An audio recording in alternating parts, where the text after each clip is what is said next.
Welcome and hello, Mongoloids, to By the Ball Podcast. Podcast now.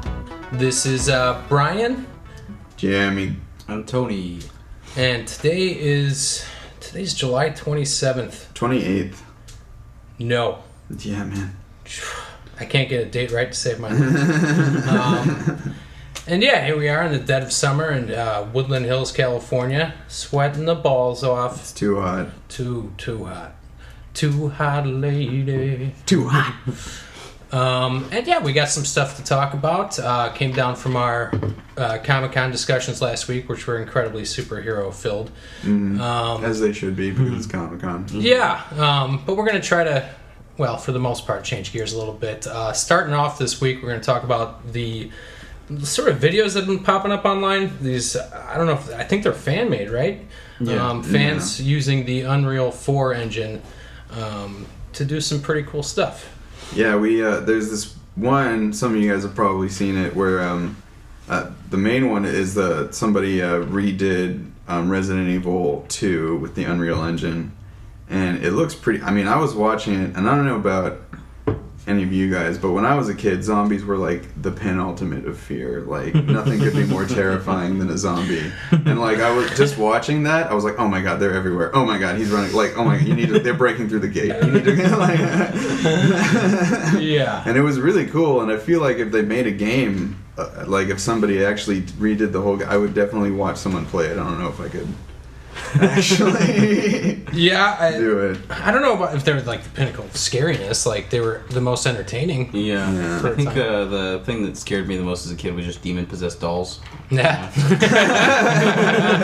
Chucky freaked me the fuck out. That Talking Tina, and there was one that was there's that it was like an anthology where there's this little like voodoo Trilogy of Terror. Yes, yeah, dude. And that little creepy doll, and like it's hilarious now, but as a kid I was like, oh my god, try to drown it, try to kill it with fire. But I gotta say, like, you know, the Resident Evil 2, like, I have really fond memories of. I think that's the best one out of all of them. Yeah, in my opinion. I'd agree. Resident Evil 4 took it to that, like, third-person, like, sort of action shooter level. Yeah. But Resident Evil 2, I think, is where the franchise really earned its, you know, its reputation. Like, as a kid, like, I was, you know, if you had Resident Evil 2, you play that during the daytime and shit. Still get no. I actually had to play both Resident Evil 1 and 2 with a Game Shark. So that, I don't know, for any of you kids out there, Game Shark was like a thing it's like a CD you put in your PlayStation, and you hack different games with cheat codes. And it actually kind of like fucked up the game, kind of like I would every time I would try and open a door, it would, instead of like just opening the door, it would show the door for like, 5 minutes or so, and then it would open. But I had unlimited bazooka rounds, so I don't know. What else do you need? Yeah, right. But yeah, there's that, and then there was another Pokemon. Oh yeah, there was the Pokemon Unreal. It was sort of a look into a game that we're never ever gonna get from the company that makes the Pokemon games. It's always just gonna be a little guy on a side scroller, and he's just like, But it looked like, it kind of looked like a Mass Effect-esque world that they're, I don't know, like a planet that you would see if you landed on it in Mass Effect. With the Pokemon one? Yeah. Yeah, it was just, you like see like a little, cartoon and, anime Charmander, classic looking, just walking around and with there's his flaming a Bulbasaur tail. and a Squirtle, right? Yeah, they're just hanging out in the beginning, though, and then you see the Charmander kind of walk off, and he goes into like a pack of wild deer or something. It's like, what's some deer doing here? There's no deer Pokemon. It's like some deer Pokemon. Yeah. They had to put something. I don't know what the deer Pokemon is. I know there is a deer Pokemon. I don't care. Is there? Does it have like a ton of antlers? Yeah, it has emotions. I love Pokemon, but just a ton of antlers. I stopped after the yellow version, and after Indigo League, I never really watched the. There's 151 probably a good time Pokemon. to tap on. Yeah. There's no You make your parents drag you to the Pokemon movie, and you're done. In my case, you're a 14-year-old boy who still likes Pokemon and uses bringing his 4-year-old cousin to the movie as a cover. It's like, oh yeah, I was probably going to be shitty. You're excited about this, right? We're here for you, mostly. Yeah, we all had a good time. dumb. I like Yu-Gi-Oh. Isn't that line? There's one that like the only thing I ever quote from the Pokemon movies is the thing that the scientists say when after they like unveil Mewtwo and they're like, we wanted to create the world's most powerful Pokemon.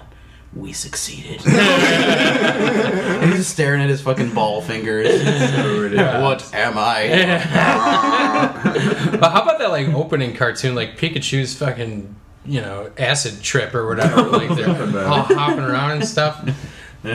No, nobody, no takers. All right, it was I weird. remember the little short in the beginning, but I can't recall exactly what happened. Going on. I think even my little cousin at the time was just like, "What the hell is that? This is weird. Like, this is for, buddy. This is for the adults that have done a lot of things. This isn't for us."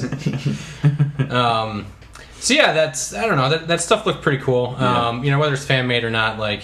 What could be, what could happen. They have people. Resident Evil actually has released a remake, right? There was the Resident Evil 1 remake for GameCube. Yeah. So I don't know. Games have done it before. They're doing it a lot now too with the Final Fantasy new remake. Final Fantasy come back, and that trailer, the little teaser looked great. Yeah. I don't know if we touched on that last time, but no, you want to talk about? We didn't. I've always been a fan of the Final Fantasy series. There's only certain ones I like. Fuck 9. I like 8 was the one that I played most. 8 I loved. 8 was the Gunblade. But what I played mostly from 8 besides the actual game was the little demo. There was a demo that came with another game. I think it was like I had Gran Turismo for PlayStation 1 or something. It came with a little demo disc that had Final Fantasy 8, and you just play through the first level. And you got the guys going around. You got the Squall with the gunblade.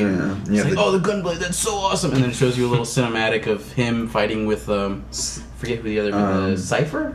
Yeah, or Sephiroth. No, Sephiroth is 7. But yeah, they had that little cinematic gunblade battle, and that was awesome. But 7 is the one one of the ones I love the most, and then 10 too. 10 was also one of my favorites. I never played 10. That's when I kind of like. Well, I don't think I had a PS2 when 10 came out. 10 was a little more, so it had a really different protagonist for Final Fantasies. Yeah, I guess it wasn't as big of a jump from 9 because 9 had like this wacky guy with a fucking monkey tail who was a thief. But I think 7 and 9 was 8 were like really serious dudes. There was Cloud, he didn't talk. He had a big ass sword, and there was Squall, he didn't talk. He had a gun sword, and then. In 10, it was Titus, or Titus, however you pronounce it. He was just kind of this guy's like, hey, I'm hanging out, and I'm in this place now. Blitzball! Blitzball! I was the main guy on the Xanark Knabes. Xanark Knabes. I don't know. I had the port for Game Boy of the first Final Fantasy, and that was pretty different. Yeah.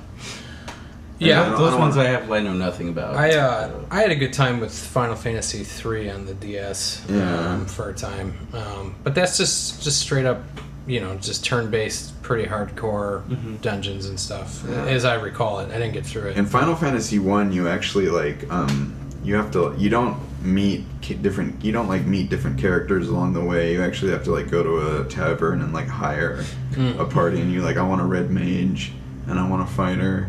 And it's kind of cool. Yeah. Old video games. Yeah. What else we got coming up here? Moving on. We just watched the trailer for this here picture called The Revenant. Switch some gears here. Cinematic. And it looked pretty dope. So the director is Alejandro Gonzalez Iñárritu. I'm sorry, I probably pronounced that so terribly, but you ended it with the O. But he's the feller that did Birdman, and great film. I'm sure most of you saw it, but it looks pretty cool. It's like a period piece, and what was it, the 1850s? I think it'd be earlier 1800s, yeah. In the 1820s, and it's based on true events, but basically Leo Dio plays a fur trapper named Hugh Glass that gets stranded in the wilderness and gets betrayed by his dudes, and it looks like a pretty intense movie. It does, and intense that director brings some stuff just visually to the table. Yeah, that's pretty striking. And Lubezki, that's what I thought from watching the trailer. Lubezki is doing cinematography again. He is fucking awesome. He did Birdman and Gravity and Children of Men and fucking. Oh, I didn't even know he did Y Tu Mamá También. He's great. Good guy. Yeah, should be a good movie. Yeah, I mean, if at the very least, it gives an answer to why fucking Leonardo DiCaprio is just looking like a goddamn scumbag. Right? He just looks all haggard. But this is, yeah. Wow, Dom Hall's in this too. Freaking Dom Hall Gleason popping up in everything. Yeah, you're in one episode of Black Mirror and you're in everything. He did the first thing I really saw him in and noticed him was that Out of Time or About Time. I don't know if I saw that. I know he was in Deus Machina or Ex Machina. Sorry. Yeah, he was. And with an American accent. I watched that movie Frank. He was in it too. That's right. Which I thought was alright, but yeah, he was good. Yeah, it wasn't bad. Yeah, but yeah, this movie looks pretty cool. It looks I like wish we could talk more about it, but the trailer's pretty. There's some breathing. I can tell you that. I thought that was cool. I thought the sound design on that was cool because I don't know. I didn't notice it until you brought it up, though, because I was after I watched it the first time, the thing that stuck in my head was the sound from it with the breathing just getting more intense, and then Leo just running around on a horse and he shoots a guy and he's like running away and you don't know what's gonna happen next. And then after that, it kind of cuts to the Revenant, and then you can just hear some water trickling. And you said, some guy's taking a piss. I think that was actually a campfire. That's what it sounded like to me. Well, tomato. Agree to disagree. There's crackles and time will tell what that was. Yeah, for all we know, he was eating a bowl of tricks. Somebody had some urethra issues, and they were breathing really difficult, and they managed to get the stream going. That's that could be the movie. Yeah. The things you do in the woods. The Revenant. Yeah, so that looks interesting. Trailer in itself, like I said, pretty good. Worth talking about to begin with. But it's pretty mysterious. There's not a lot that they give away. Well, good. I don't want to know the whole shit. We also, coming up soon, we have the second season of Rick and Morty. Tony, you want to take it away there, buddy? I'm excited for this one. I was a really big fan of the first season when it came out. I think it was last year. It's like the funniest cartoon that's come out. Yeah, just a really good sci-fi comedy cartoon. I think it was Dan Harmon who was the main writer. He started doing it after Community kind of took a shit, and I think he got kicked off the show. He had some issues with Chevy Chase. I didn't know that. Yeah, and then he started doing this with another guy. What's his name? The guy that did House of Cosby's. Yeah, Justin Roiland. Justin Roiland. Yeah, Justin Roiland's also a really funny dude. If any of you guys have seen or heard of House of Cosby, if you haven't heard of House of Cosby's, go to YouTube. Check out House of Cosby's. Go watch House of Cosby's. If you've seen Rick and Morty, you can really really tell that it's the dude that does that, and a lot of voices are pretty much the same. That guy does a lot of voices. That is his face. Yeah, shove it in chocolate. Roiland. Yes, he seems like a strange man. He is a strange man. Good for him though, coming out of nowhere and doing some things like the writing on the show is fucking hilarious. Really, so good. And the episodes are pretty smart too. Yeah, very smart. I like them. Definitely check out that show. I'd say some of my favorites were the Meeseeks episode. Yes. I'm Mr. Meeseeks, look at me! When I've been here for 3 days, an eternity in Meeseeks time. Your failures are your own, old man. I'm Mr. Stickler Meeseeks. How's your short game?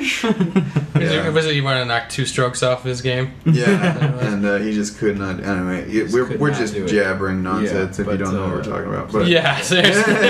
Check out Justin Roiland, see the things he's done. He's done a lot of voices on really popular cartoons as well. Like he did. He's the Earl of Lemongrab in Adventure Time for any fans of that. Yeah, he's the Earl of Lemongrab. Unacceptable!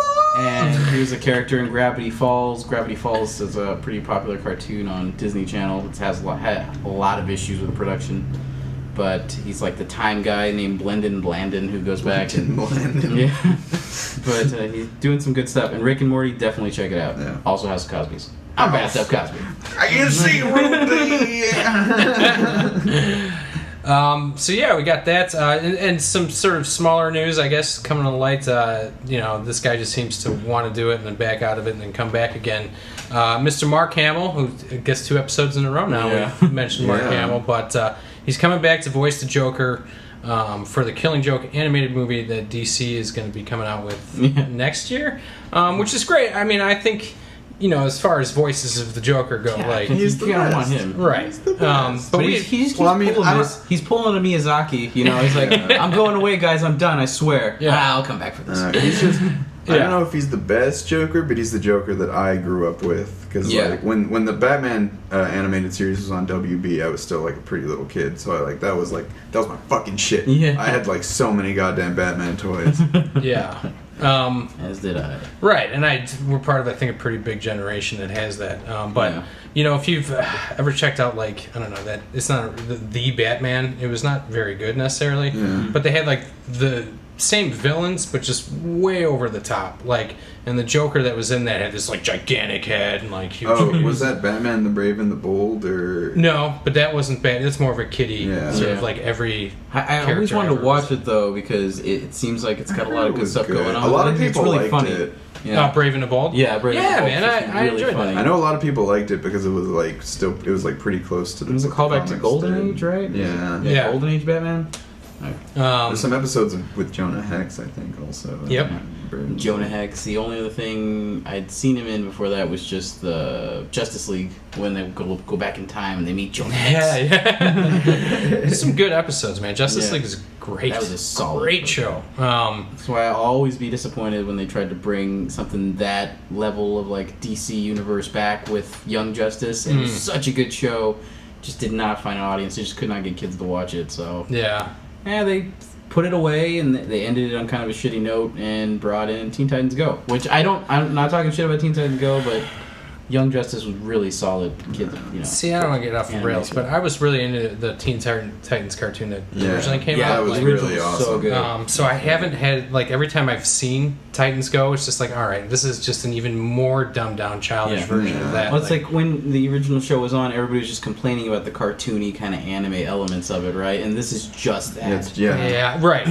But that's what set it apart for me at the time. They still had good action. You have some teenage silly storylines. I think it was a decent blend of those things. Yeah, it was an entertaining show. I liked it. And it was definitely different from anything else that DC had done up until that point, as far as the animation and the way the show worked. It was a good show. Yeah, I liked it. Well, on that note, I don't know. Let's just go into it. What's coming out this week? We're going to talk. For the most part, especially we're in the summer, you get movies pretty consistently that have decent enough budgets. It's whatever. So we'll talk about what's coming out in theaters this week. Nothing groundbreaking, but at the same time, I've been hearing good things about this Mission Impossible. What is it? 6, 7? I don't know. I can't say. I think the last one was Ghost Protocol. I've never been a huge fan of the series, honestly. I've never. I think the first one and one of the others. I kind of laugh to myself every time I see a new Mission Impossible. Yeah, I understand what. The first one came out when I was pretty young. And I was. I liked it. Yeah. But now I just and it's like Tom Cruise lifeblood. Are they making movies? Are they making movies? Are they making money off these things because they keep coming out? I think they are making money, man. I know the one that came out before this. Which one? Ghost Protocol. Yeah, Ghost Protocol was apparently really good. I know a lot of people were talking about that. But you get an appealing Simon Pegg appeals to me in a way, and you add that sort of Jeremy Renner is in this franchise now. Just mush face. No offense to the guy, but he's got this face like a mushy, like a mutt. I don't know what it is. You just want like a bowl of potatoes. Jeremy Renner's face. But whatever. We'll see if it makes money. And also on the docket, we got The Vacation movie. Oh my god! So, from what I understand, correct me if I'm wrong. It is a sequel where it's Chevy Chase's son. Is now the dad. Yeah, that's how I've come to understand it. Played by what is his name? Ed Helms. Ed Helms. Ed Helms. I love Ed Helms though. I do feel like he's been kind of doing movies not so great lately. No. but he's so funny. He's really funny. He's like really talented. Great banjo player. Oh man, I think he is just a great musician in general. Like when you watch The Office and you see him like playing, he actually plays all those instruments that he pulls out. Great banjo. No, dude. Yeah, he's a solid banjo. He's like, player. I'm not gonna argue with it. If you go on YouTube and look up Reggie Watts makes music, and the episode with Ed really Helms, most of the time, like with Aziz Ansari, they're just like making like a joke song. Yeah. But like when Ed Helms was on, they Cera. actually like jammed together, and it's like fucking awesome.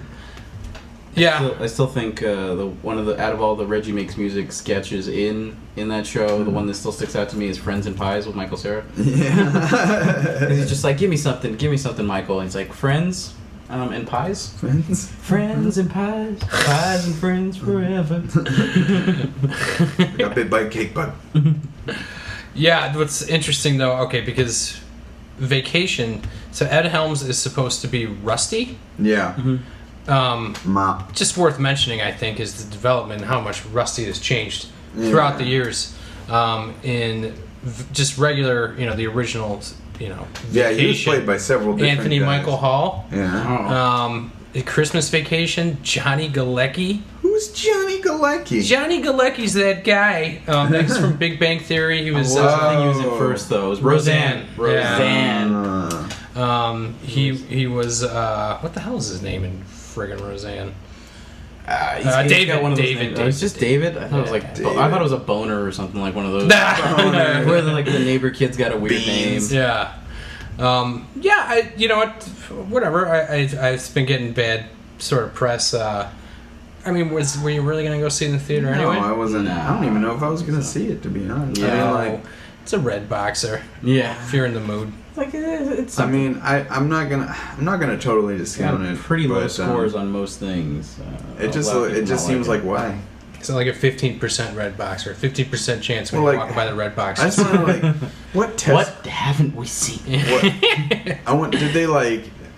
Okay, so did someone just like pitch the script for this movie, or did somebody out there have focus groups to see if like fucking Vacation was like relevant again for some fucking reason, or like maybe they're just trying to get as many like cameo roles or just anything out of Chevy Chase before he finally kicks the bucket. Because I mean, he's getting They're just digging in. What can we bring back with Chevy Chase? Nothing. I mean, he's pretty much I don't know. He's Walking What Dead about, at this point, isn't he? yeah. Like he looks like shit. I mean, there's In Like Flint, or is that it? In Like Flint. Wow, No, Leslie that's Mann not in a it. movie that I don't think Judd Apatow is a part of. Like what was that? What was that movie that Chevy Chase was in where he was a spy? Is it Spies Like Us? Is that one? No. That's one of them. Yeah. No, but I know what you're talking. In Like Flint. Was that Dan Aykroyd and Chevy Chase? Is that what that was? Yes. Yeah. I believe you're onto something there. I think. And they're out in the cold, and I don't remember it being very good. Backup! I need backup! A rookie cop facing unspeakable evil. There's something really wrong here. These things aren't dying. I just blasted this thing, and it's still alive! One of the most anticipated games of 1998, Resident Evil 2. If the suspense doesn't kill you, something else will. Everyone's gonna die! We're at our segment we call on the podcast What You Watching? And Tony watching Ant-Man. I saw the Ant-Man. Did you see this too, bro? I saw that Ant-Man. You see this? You hear about Nice. this? We got up at 9:45 with the rest of the there's a guy, right? 50 plus. He's regular sized and he gets small. It's crazy. It's crazy. Yeah, I haven't seen it yet, but Tony, first Yeah. impressions, man. What do you got? Yeah, I really liked it. It was really funny. I had some issues with some of the like side characters in it, but they had funny enough moments to where you kind of let it go. Yeah, You know what I'm talking about? I do. Did you feel a similar way about it, or? We're trying to stay spoiler free here. Yeah. There's some stuff earlier on, plot wise, that I just was shaking my head and sort of laughing at. Scenes I wasn't supposed to be laughing at, was laughing at. Yeah. There's some emotional scenes between Pym, Michael Douglas, and his daughter. chick from The Hobbit, the elf from The Hobbit movies. Yeah, She's from Lost, whatever. Evangeline Lilly? There it is. Yeah, But I basically elbowed my girl in the theater and was just laughing. Like, it's like, this is terrible. But finishes on a very strong note, I think. Some of the supporting cast, what's his name? He plays Luis.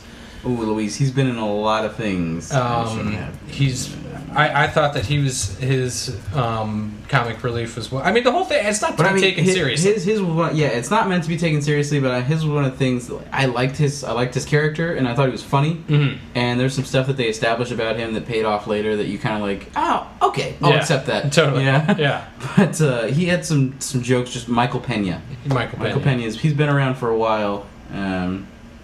He's done things like American Hustle, Fury. I'm just looking at his IMDb page, obviously. Right. But he was really good in it. I enjoyed it. His little part. He had some jokes where, like, right after Paul Rudd gets out and they're heading off in the van, and it's just like. Yeah.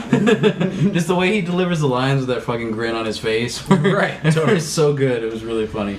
He pulled it off well. I think maybe some people, I heard a complaint that he gets a little tired.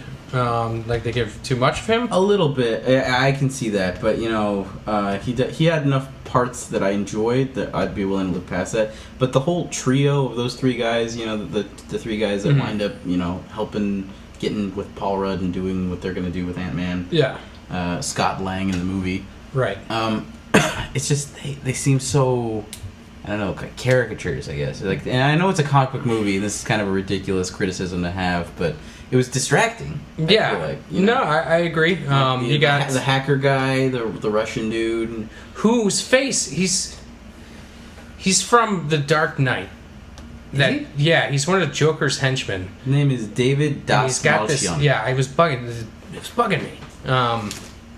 Oh yeah, totally.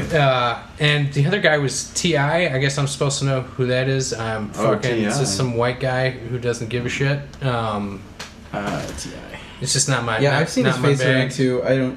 But apparently that's some sort of. He was in The Hangover. He was in Furious. I think he does other stuff. He's a rapper. Yeah, he's a rapper. Yeah. Look at how keyed in we are. Yeah.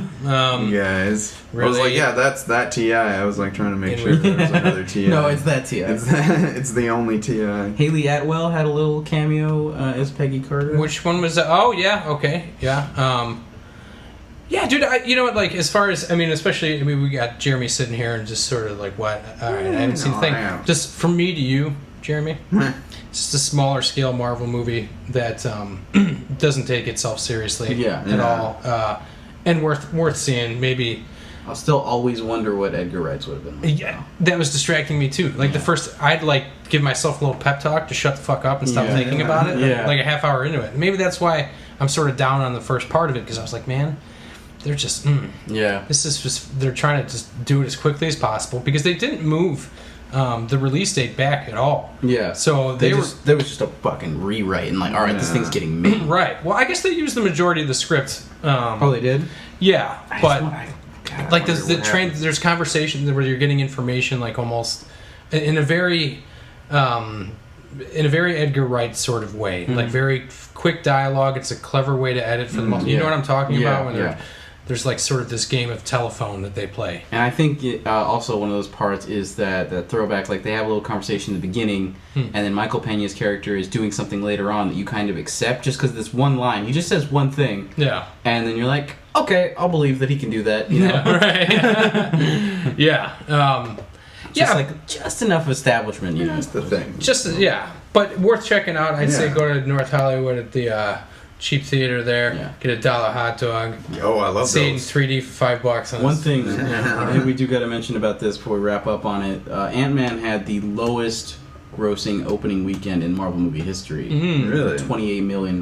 Yeah. I went opening day to go see it, and there was empty seats. Really? There was no line. Yeah, I went in like half an hour earlier, and I was like, I don't even know if I'm gonna get a decent seat. I don't know. I was with some people. Are we just gonna be standing, around and like squished on the sides, having to spread out? We all got one row to ourselves. It was like, and there was not a lot of people there. And then I looked into it afterwards. I think I may have said something about this in the last one, but I'm not sure. But yeah, I was just worried that it was going to do so horribly bad because their opening was so terrible. But domestically, they've gotten over 100 million now, and then overseas they've gotten like 160 or. It did better overseas, I think. Yeah, I don't know. But they've made their money back, and they're still grossing it, and they beat the crap out of Pixels, thank God. Oh, yeah, what is I don't even know what that is. It's the new Adam Sandler movie. Yeah. It's where video games, classic video games come to life. Right, you know that Futurama Tale of Interest? Yeah, Tales. It's that, but not good. Yeah. Great. With Adam can't Sandler. unwatch it. Yeah. Interesting stuff. I pity the next. That's my line. He says, I've always been good at video games, but bad at everything else. What if that thing I just said? He's like, it must be in the form of a question. Yeah, he didn't frame it like a question. I just said. Futurama, folks. It's good stuff. Yeah. Old Futurama. One of my all-time favorite cartoon shows. But yeah, beat Pixels. Good. Yeah. Good. Good. Bury it. And something else. Something else Sandler, came man. out last weekend that it beat too. There's like a teeny bopper drama thing happening. I know that. The one with old potty mouth lady comedian. What's her name? Amy Schumer. Trainwreck. Oh, Amy Schumer, I don't like. You know what though? She's alright. Okay, I'm gonna say this. I did not mention it earlier because I kind of forgot that I saw this, but I saw Trainwreck, and You did? Yeah, I did. I saw You it. see a lot of movies. I go to the movies quite often, folks. But I saw Trainwreck, and I didn't hate it. And honestly, I have a lot of respect for Amy Schumer after watching it. Actually, I think she's doing some good stuff writing the female comedy that's not like haha that's funny because girls are into that, Right. There's this way that people try to write comedy that's made for women that it comes off as inauthentic and it's kind of pandering. Definitely. But Amy does it in this movie. I'm not sure who else was writing it with her, but I know that she was a writer on it. The head writer was her thing, and she did a really good job. That's probably the best that I've seen for that type of thing. And then Bill Hader is a leading man role. Yeah, that's good. I really like Bill Hader. I enjoy that guy in most things I see him in. I don't think I've seen him in anything where it's like, oh, that sucked. Damn it, Bill. Yeah, he's a funny guy. Yeah, he's a funny dude. But Trainwreck is good. Now the what I've been watching. I just watched this movie. It's been out for a while. It came out in 1999. It's called Ravenous. And it's a good one. It's fucking awesome. I really liked it. It's directed by Antonia Bird, and it's got Guy Pearce in it, Robert Carlyle, who was in the Full Monty and 28 Weeks Later, and Trainspotting. David Arquette's in it. Jeffrey Jones, the dad from Beetlejuice. Yeah. Jeff Jones. But I thought it was really. It's about. It takes place in California during the Mexican-American War. And but basically Guy Pearce plays this guy who was kind of like Guy Pearce is a guy. He's this coward, and he pretends to be dead on the battlefield and gets piled up with a bunch of dead bodies, and the bodies get hauled off to the Central Command of the Mexican Army, and he basically decides, you know what, no, I'm not going to give up, and then he captures all of the Mexican, the entire Mexican command pretty much, and they tell him, well, you were the American, he gets an award for bravery, but they still think he's a coward, so they can't just execute him, so they send him to this really shitty outpost in the western Sierra Nevadas, where there's a bunch of pretty cool characters. Yeah. And then the guy Robert Carlyle comes and says that he tells a story about how him and another group of people were coming through the mountains and they had to resort to eating each other, and how there might be some people still out there, and then it just escalates from there. I don't want to say any more of it. No, dude, 1999, the fucking statute of limitations is, you spoil this movie all you want. Well, dude, Ravenous is fucking great. It's fucking awesome. It basically turns out that the guy who came and told them about the cannibals was in fact the cannibal, and he ends up I mean, Tony hasn't seen it yet, but it's pretty. I have not. It's pretty crazy. There's Sorry. It's all right. There's I don't know. There's like they have this really weird. They sort of base it. I don't know if it's totally accurate, but they like base it off the Native American legend of the Wendigo, and about how a person can eat another man's flesh and gain his powers, but you basically get hungry for like you have once you do that, then there's like no going back, and you always have the hunger, and it's like weird. It has like sort of like really supernatural like healing properties if you eat like the people will be like stabbed in the stomach and like dying, but they eat some like stew made out of a dude and then they're fine the next day. So like, as far as like the cannibalism thing and like the hunger of after you eat human flesh you have to have human flesh, has that just always been something that's kind of like cannibalism lore, or I don't know if that's sort of like... Is it just a rumor that's always happened? Because I mean, the first time I really heard about that was in It's Always Sunny. Just like, they have the hunger. Yeah, I don't think... They're just like, this is the thing. And it's like, oh, maybe that was a throwback to this movie, or that's just something that's always been associated with cannibalism once you eat some human. No, that's the tits. I know that there's a disease that you develop after eating like too much human meat. You start getting like the shakes and crazy stuff. Actually, I know that there is an element to that in that one game, DayZ, where if you can actually kill people and eat their meat, and then after a while you get this disease where you have to keep eating it. Huh. Yeah, your body just becomes dependent on it. Yeah, like I said, I've seen Ravenous as well. I mean, in the story itself, I mean, it's tough, I would think, to like sort of do a movie about cannibalism and try not to just detract everybody like right away. I mean, the tagline is "You are who you eat," and like, who would want like that? Seems a little fucking. It does, but the way that it's presented in this director and in the editing and stuff, like the music that they use is really sort of. The music is so good. It's really sets. The it's mood. like a upbeat, almost creepy sort of character of its own, And that really helps. I think that's why. I mean, you said like 1999. That's why you can go back and check that movie out, or never have heard. You've never heard of it, and you can go watch it. And I gotta check it out. It's on Netflix right now. That's how I watched it. But there you go. It was. I really. The characters were really cool. I thought the director, Antonia Bird. I would like to see more of what she did. She's a British director, and I don't know. You can watch Mad Love with Yeah, Chris O'Donnell and Drew Barrymore. Face, Priest, Brand New World. It's got a Neil McDonough in it, and I've seen his face in a few things, and he's kind of like a Ray Liotta to me. I don't know. I just look at him and I don't like him. He does have a weird, but he plays this soldier named Reich, and he's just like the first time they introduce him, they just like show him standing in a frozen river screaming like ah. And Robert Carlyle.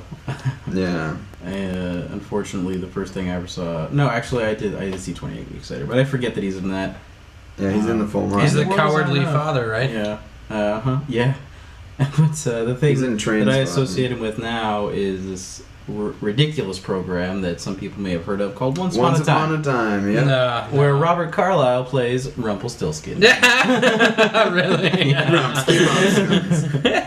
I remember the first time I saw anything from that show, and like I have seen a lot of it at this point, but the first time I saw anything, like I had some family and they were watching it. My cousin was watching an episode, and he's watching things that I don't watch because I'll like make fun of it. And there was this scene where Robert Carlyle is in a jail cell.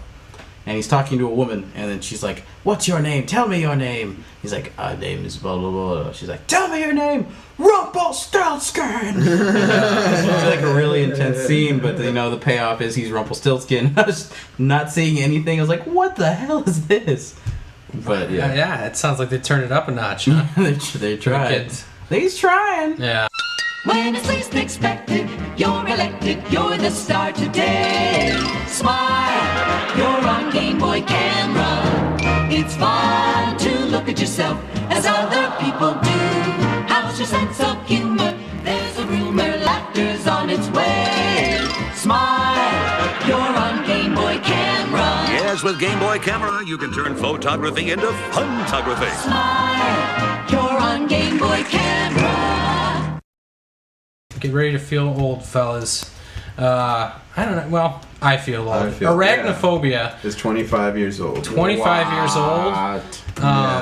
Still can't watch in its completion. I don't necessarily have spider issues. But it's really gross. I remember that was one of those movies that, like, when I was a kid, be like, flip the Sci-Fi Channel, and if that was on, you'd be like, I don't know, we can watch this. Yeah, John Goodman, you're good, but you're not good enough to make me watch this any longer. It's just sort of one of those last successful, like, sort of schlock PG-13. Because I remember, like, eight-legged freaks, like, eight-legged freaks! I actually did enjoy that movie. Like an arcade. Yeah. It was cool, sort of, and this was sort of in that vein, but not as over the top, I guess. Yeah. But, gross, but 25 years old nonetheless. Even grosser is the fact that Pee-wee's Big Adventure is 30 years old. Wow. 30 years ago, Tim Burton graced us with this fine film.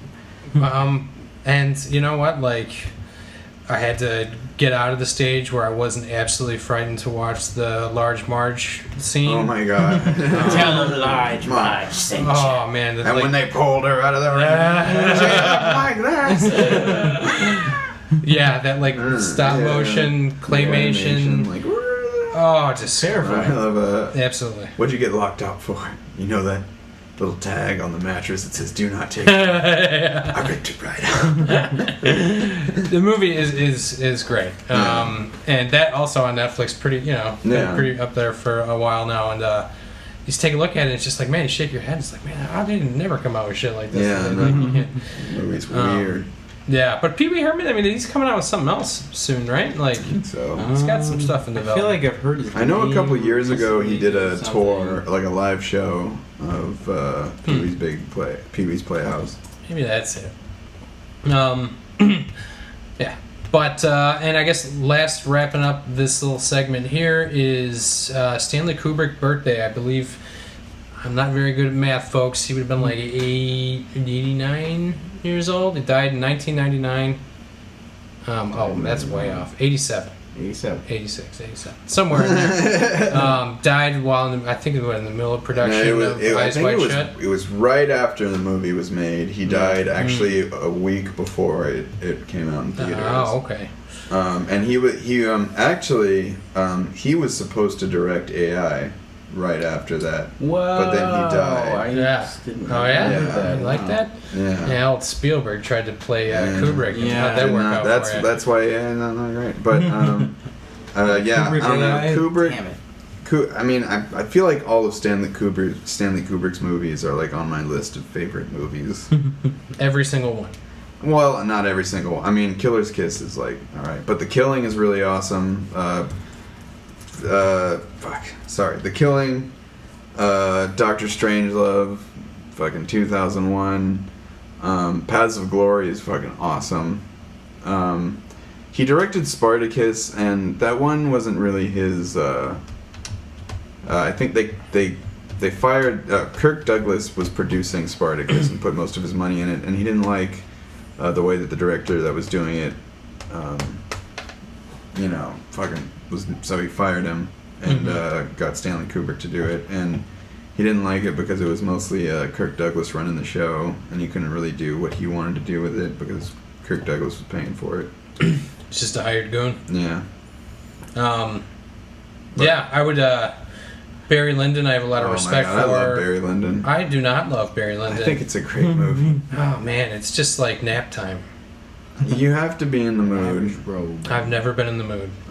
Sometimes. But it's all natural lighting, right? Like, is that the deal? Most of it is some of it is doctored to look natural, but most of it is either natural lighting, or some scenes are even lit with candlelight, which is fucking crazy.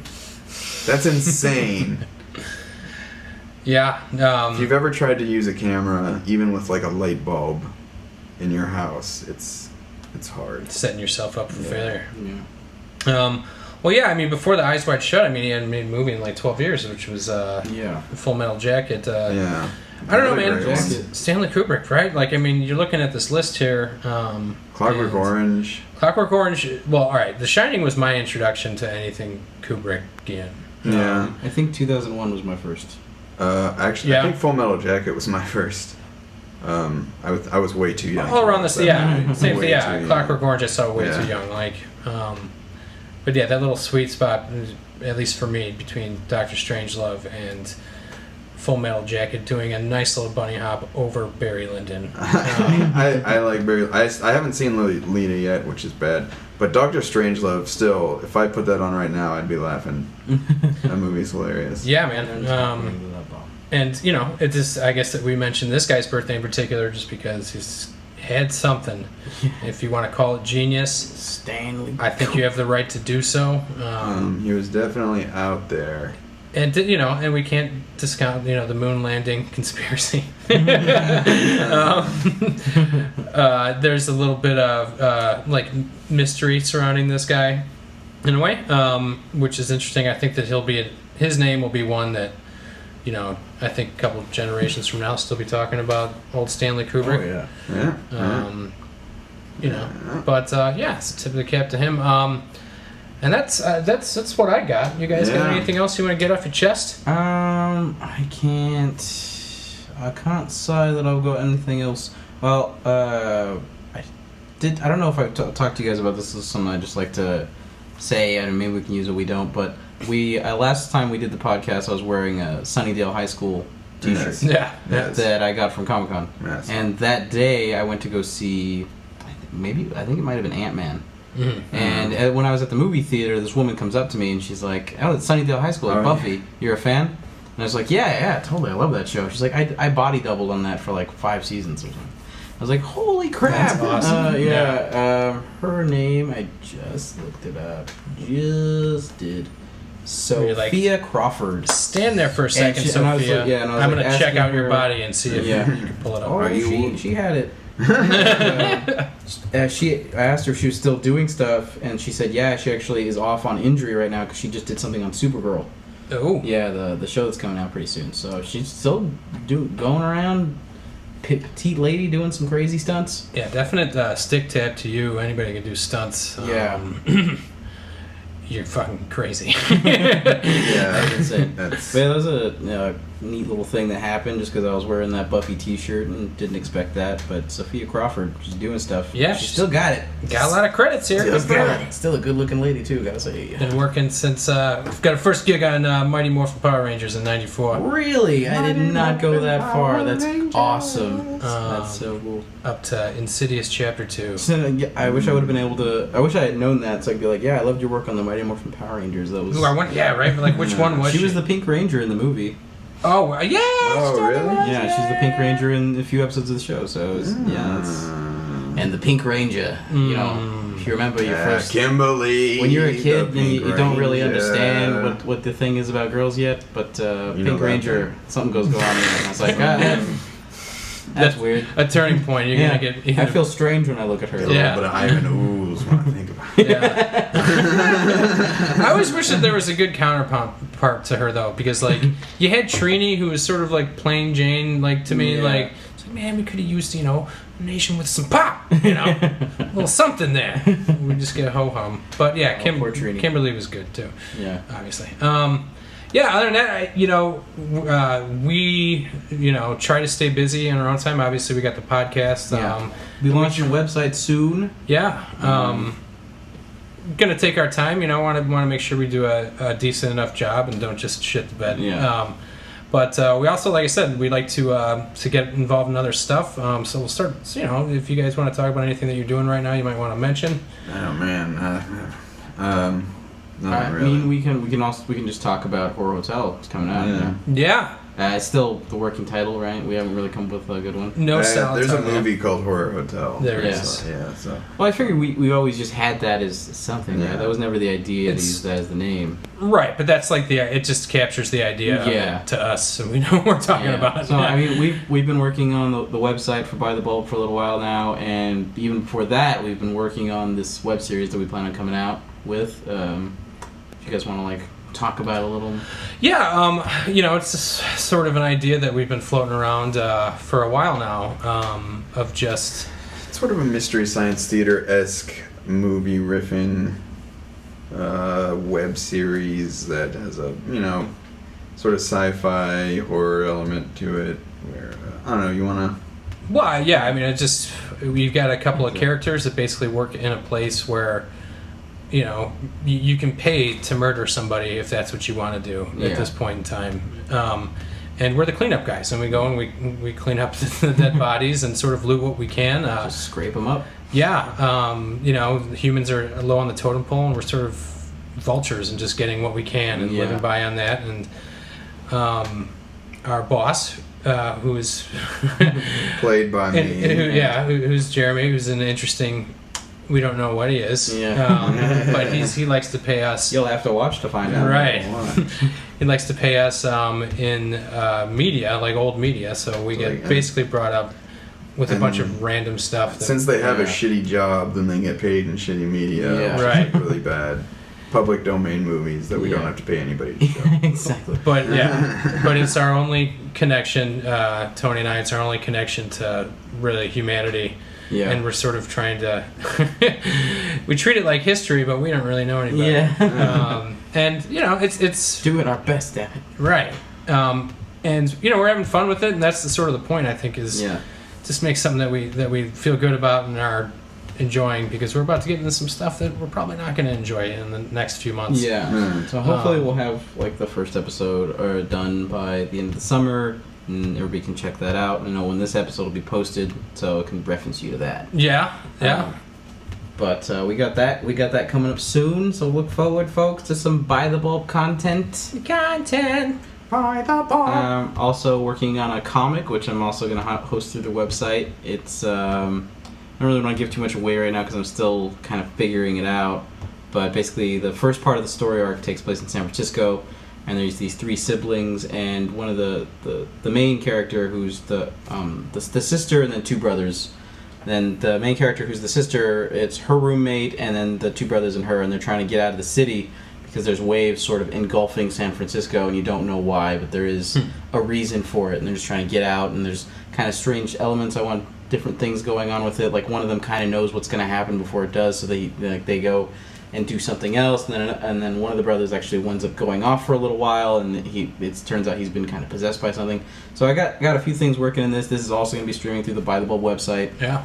And hopefully you guys check that out. Yeah, that's awesome. Like Tony mentioned, we've got some stuff coming up we're really excited about. We'll continue to do the podcasts, even if the site isn't up, just to keep going. We have fun doing this and bullshitting. Yeah. Yeah. All right, so this is By the Bulb. All done, folks. See you next time. Goodbye. Bye, everybody. Goodbye. Some night, huh? On this very night, 10 years ago, along this same stretch of road, in a dense fog, just like this, I saw the worst accident I ever seen. There was this sound, like a garbage truck dropped off the Empire State Building.